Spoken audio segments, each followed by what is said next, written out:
To say that the city of Cremona, Italy, is a hidden gem would not do justice to its rich history, its creative and hospitable people, and its gastronomic prowess on the world culinary scene.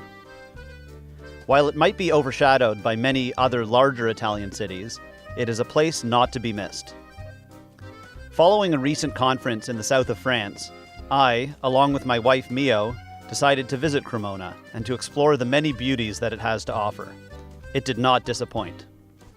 Situated in northern Italy, about an hour southeast of Milan, Cremona has a storied history dating back to 400 BC. Its strategic location was cause for Cremona to become the first military outpost established by the Romans in 218 BC, and the town remained a military stronghold throughout the years, up to and including World War II. This long-standing history became evident as we walked through the town, especially the Duomo area, by the famous Cremona Cathedral and its bell tower, the Torrazzo, the tallest pre-modern tower in Italy and the third tallest brickwork bell tower in the world. The economy in Cremona is strong and is rooted largely in farming and agricultural production. While the old town exudes history, tradition, and culture, farming permeates the outskirts and presents itself in different forms throughout the city. Regional specialties include salted meat, vegetable oils, pickled fruit known as mostarda, grana padano and provolone cheeses, and sweets, especially their famous nougat known as torrone. Our glorious visit to Cremona could not have been timed any better, as it coincided with their annual Torrone Festival. The streets were lined with vendors selling countless varieties of the local nougat, along with many other delightful treats. The town was hustling and bustling with travelers from near and far, and everyone seemed to be in wonderful spirits for the occasion. Musical shows took place all day, including an Italian version of Mary Poppins. The shows culminated with a joyful parade throughout the town. However, closer to my heart is the storied musical history of Cremona.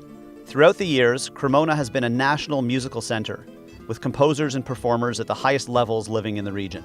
This alley in specific, Via Sicordi, is filled with luthiers, very fine instrument makers, with hundreds and hundreds of years of tradition. In fact, this is where Stradivari, back in the day, the famous violin maker, Stradivari did his fine work. Walking through the narrow cobblestone streets of Cremona and being able to see shop after shop filled with many of today's great instrument makers was absolutely breathtaking. I felt like I traveled back in time for centuries, and the tradition of these fine craftsmen permeated the entire area. Beyond the rush of seeing luthiers in action, we were equally as fortunate to enjoy the fantastic live music performances of some exceptionally talented street artists, playing countless instruments, from violins and violas to guitars and handpans. I was blown away by the delicate sound of the handpan, resonating brilliantly with the old city acoustics. The handpan musicians were magnificent and blended classical technique with great rhythms and catchy melodies. The highlight of our trip to Cremona was the opportunity to connect with our good friend Massimo Capra. Massimo is a world-renowned chef at the highest level, with a reputation of culinary creativity and excellence. Back in Canada, he is most likely the country's most recognizable celebrity chef.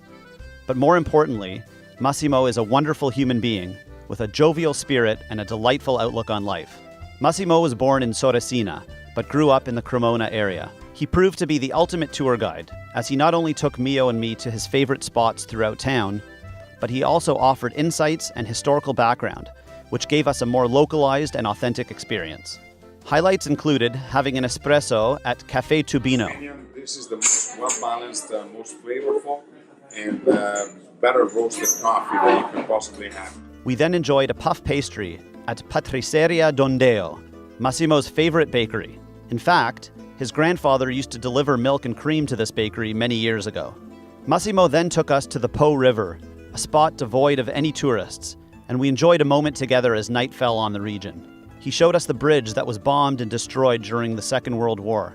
No Massimo Capra experience is complete without a good meal, and what we were about to experience next would end up being the best food experience of the entire trip, and possibly the entire year. In true Italian fashion, Massimo invited us to a family-style dinner with his childhood friends. Mio and I were graciously welcomed by the group, who proved to be the most lovely, hospitable, and friendly people imaginable. Course after course, we were privileged to have Massimo, a master chef, explain the origins of the food and how it was made. We were given deeper explanations into wine pairing and how Italian table wines are selected to match properly with the exceptionally large meals. The food, all cooked by a lovely Italian nonna, was remarkable and left us wanting to come back for more. Now, if we can only find that remote little restaurant again, hidden somewhere in that remote area outside of Cremona. Luckily for us, we left with a new group of friends, a group that we will no doubt remain in touch with for future visits to Cremona. His very first childhood friend, Giorgio, spoke glowingly with us of his lifelong companionship with Massimo. Massimo Capone was my first friend, and was born 5 days before me, and lived 50 meters from my home. In Cremona? Yes, in Sesto, in a little village near Cremona. We start together to go to the cinema, to smoke together. First cigarette, we smoked the first cigarette. And united. We were 15 years old. 15 years old. The respect that Massimo and his friends have for each other was evident every moment that we were all together. I will remember those great Cremona moments for the rest of my life.